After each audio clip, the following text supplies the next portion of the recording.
fans come out and cheer you because they appreciate what you've done for them. They just know, they feel it, and I feel it, the love that they have and the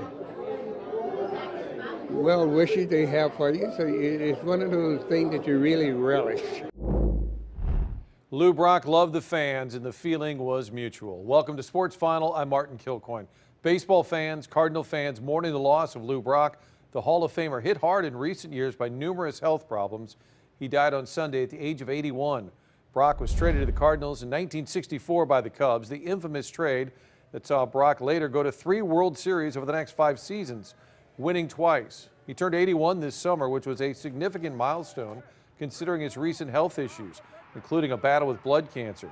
He also dealt with an infection that later cost him one of his legs. With the Cardinals, Brock set the single season and career record for most stolen bases, later passed by Rickey Henderson in both categories. Brock's demeanor was consistent, always pleasant, always a gentleman, even under tough circumstances. Lou came up at a time when things were not real easy for African-American players too, but he always had a smile on his face. I think he took it very seriously. I think he understood that how he reacted to situations was how a lot of us were going to be judged, and much like Jackie Robinson. But Lou was one of those great spirits, man, that he loved people. He loved being around people, and he was a class act on and off the field. He was the toughest guy I've ever known. I mean, he epitomized the word tough. He was so durable. I mean, he stole over 100 bases in 1 year, and you can't imagine the toughness of that is, and still never was injured. Okay, I mean, he was hit by Sandy Koufax in the shoulder. It broke his shoulder, had a split in his shoulder. He played for 2 weeks with that. I mean, he was just an unbelievable guy. Lou Brock was born in Louisiana, grew up in Arkansas, but stayed in St. Louis after his playing career, living in St. Charles for years. Brock, second in Cardinals history in games played, second in hits, second in runs, trailing only Stan Musial. In 2017, because of treatment for multiple myeloma, he missed opening day. But there he was a month later at Busch when his teammates celebrated the 50th anniversary of the 1967 championship team. I caught up with Lou during that game. It's one of those moments that fans come out and cheer you because they appreciate what you've done for them.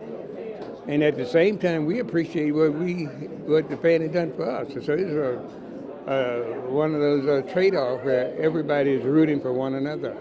And I got the sense you weren't going to miss tonight. When you knew all your old teammates were going to be here, you were determined to be here. I got here in time to see 16 of them, and that was a pretty good ball club.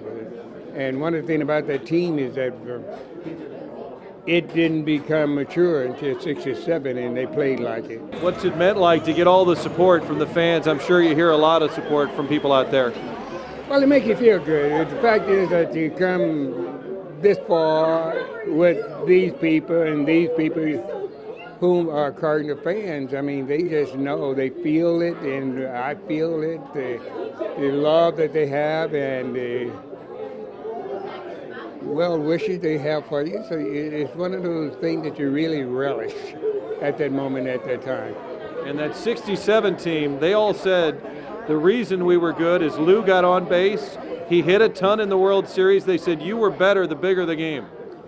That may have been true. That may have been true because when you play a 162 game, it's pretty hard to play above the radar.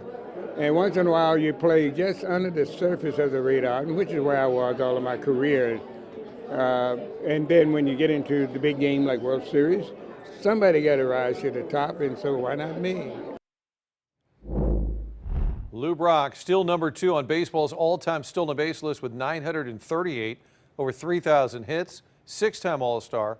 And how about the World Series batting average? In 3 fall classics, Lou hit .391 with 4 home runs and 13 RBIs, went into Cooperstown, the National Baseball Hall of Fame in 1985.